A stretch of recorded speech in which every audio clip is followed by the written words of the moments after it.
Olá, sou Bruno Fuga, nós estamos aqui no canal do Escritório do YouTube falando um pouco de rotina de escritório de advocacias, falando um pouco de direito do trabalho, um pouco de processo civil.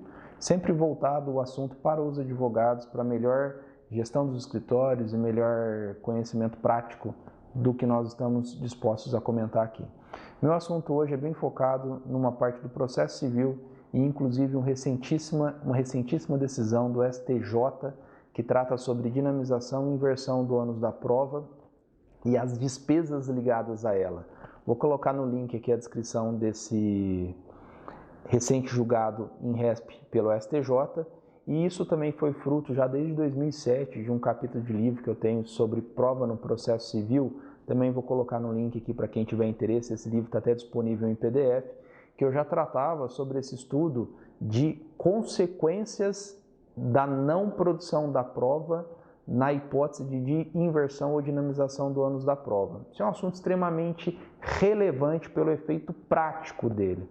Nós temos certamente uma discussão doutrinária extremamente relevante sobre esse ponto, mas o efeito prático dessa decisão confirmada, disso que eu já tinha estudado e venho estudado por meio de citações de doutrinas sobre o tema de inversão ou dinamização do ônus da prova, se consolida aqui por essa importante decisão que dá para extrair uma importante ratio do STJ. Pois bem, o que o assunto trata?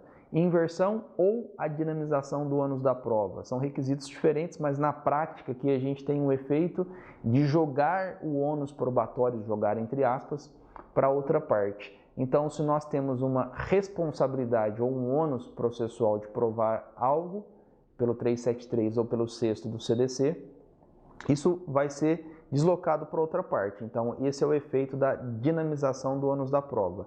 Mas o artigo 95 do Código de Processo Civil não resolve de quem seria a responsabilidade financeira na hipótese de inversão ou dinamização do ônus da prova.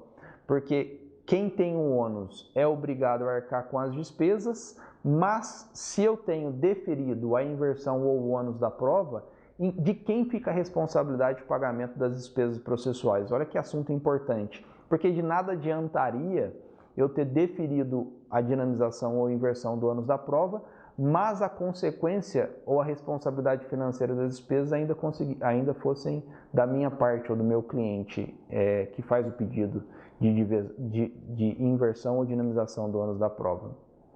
Pois bem, a decisão do STJ que nós podemos concluir, ela fala que nós não podemos obrigar que a outra parte que suporta os efeitos da dinamização ou da inversão do ônus da prova tenha que pagar as despesas. Nós não podemos obrigar, o julgador não pode obrigar que ele seja responsável por pagar as despesas. Porém, então não é uma obrigação, é uma faculdade dele pagar essas despesas. Imagina, por exemplo, uma despesa de perícia. Porém, essa faculdade traz um risco de, diante da não produção da prova ou do desinteresse ou do pagamento das despesas, ele sofre a presunção de veracidade daquilo que se pretendia provar. Olha que interessante esse ponto prático. Então, você tem o efeito da dinamização que ocasiona a presunção de veracidade daquilo que se queria provar. Então, imagina um exemplo prático para a gente encerrar o vídeo aqui. Nós temos o autor que pretendia fazer uma perícia para danos corporais diante de um acidente de trânsito, faz o pedido de perícia, mas também o pedido de dinamização do ônus da prova. Aqui, imagina que não tem uma relação de consumo, então seria uma dinamização. Numa perícia de custas de R$4.000, imagina esse exemplo. E o réu não paga as despesas, não tem interesse, preclui, não faz o pagamento das despesas processuais. Logo, se presume que a invalidez que o autor pretendia provar é verdadeira.